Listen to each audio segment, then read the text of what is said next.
Hi friends, please subscribe to Amravati Media and press the bell icon for more latest updates. Delhi నుంచి declare చేసిన BJP ఇక తేల్చుకోవాల్సింది పవనే.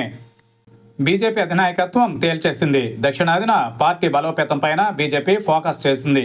వచ్చే ఎన్నికలలో సత్తా చాటాలని పార్టీ నేతలకు నిర్దేశం చేస్తోంది. ఇదే సమయంలో పొత్తులపైన కీలక మంత్రాంగం చేస్తోంది. బెంగాల్ తరహా ఫార్ములా అమలు చేస్తే సొంతంగా ఎదిగే అవకాశం ఉంటుందని విశ్వసిస్తోంది. ఇదే క్రమంలో పార్టీ నేతలకు రోడ్ మ్యాప్ ఫిక్స్ చేస్తోంది.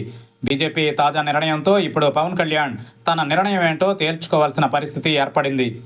బీజేపీ అధినాయకత్వం ప్లాన్ పక్కాగా ఉంది. తెలంగాణలో తమ పార్టీ విధానం ఏంటో తేల్చేశారు. రాష్ట్రంలో ఏ పార్టీతోనూ పొత్తు ఉండబోదని, రాబోయే రోజులలో ఒంటరిగానే బరిలోకి దిగుతామని బీజేపీ నాయకత్వం స్పష్టం చేసింది. ఢిల్లీలో తెలంగాణ పార్టీ నేతలతో జరిగిన కీలక భేటీలో బీజేపీ భవిష్యత్ వ్యూహాలపై క్లియర్ కట్ అప్డేట్ ఇచ్చారు. ఇకపైన ఏ రాష్ట్రంలోనైనా సరే ఒంటరిగా పోటీ చేసి సొంతంగా అధికారంలోకి రావాలన్నదే తమ అంతిమ లక్ష్యమని ప్రకటించారు. తెలంగాణ, పంజాబ్ ఈ రెండు రాష్ట్రాల్లోనూ ఎలాంటి పొత్తులు లేకుండా ఒంటరిగానే ముందుకు వెళ్లాలనే పక్కా ప్లాన్తో ఉన్నామని స్పష్టం చేశారు. పశ్చిమ బెంగాల్ లాంటి రాష్ట్రంలోనే మేము ఊహించిన ఫలితాలు రాబట్టామని, దక్షిణాదిలో ఒంటరి పోరాటం ద్వారా అధికారం సాధించడం అసాధ్యమేమీ కాదని పార్టీ నేతలు ధీమాతో ఉన్నారు.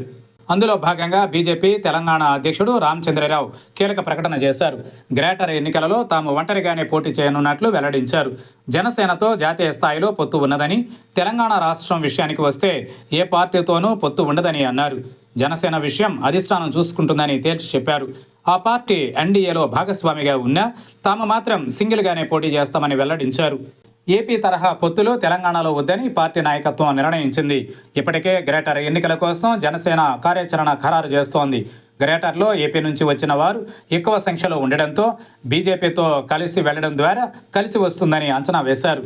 ఇప్పుడు బీజేపీ తమ వైఖరి తేల్చి చెప్పడంతో ఇక పవన్ కళ్యాణ్ నిర్ణయం ఏంటనేది ఆసక్తికరంగా మారుతోంది.